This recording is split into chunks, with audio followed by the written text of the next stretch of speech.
Guys, ito magluluto tayo ng hairy melon.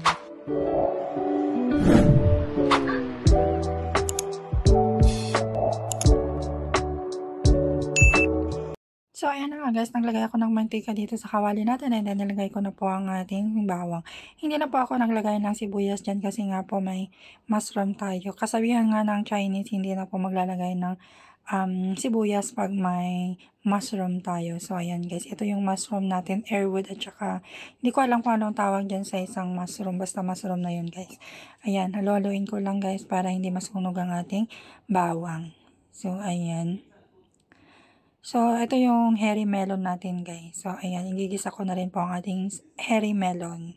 So, ayan, ganito lang po yung pag-slice ko. So, ayan, halo-haloin lang po natin. Ayan.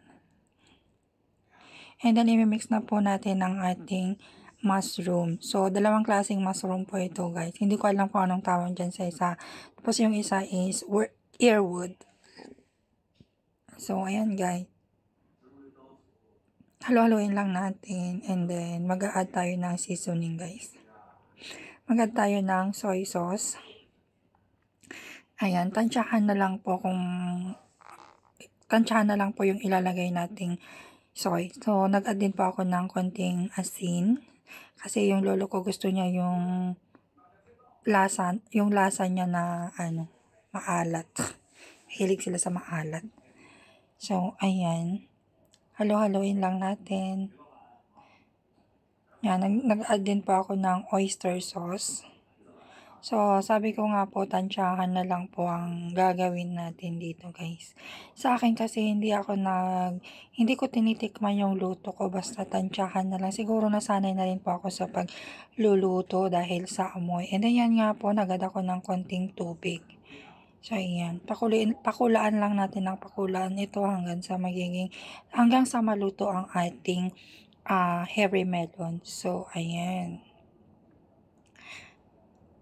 Yan, nilagay ko na rin po ang ating minced fish o giniling na isda. Anong tawag dyan? Basta ganun yun. Ayan. Ayan, lutuin lang po natin. So, ito lang po yung ulam ng aking alaga. Mga amo. So, ayan. Medyo okay na ito guys. Malambot na yung hairy melon. So, nag-add pala ako ng dark sauce. Ayan. Dark soya sauce yung in-add po natin. So, ito na nga po guys. Ready to serve na po. Maraming salamat. God bless.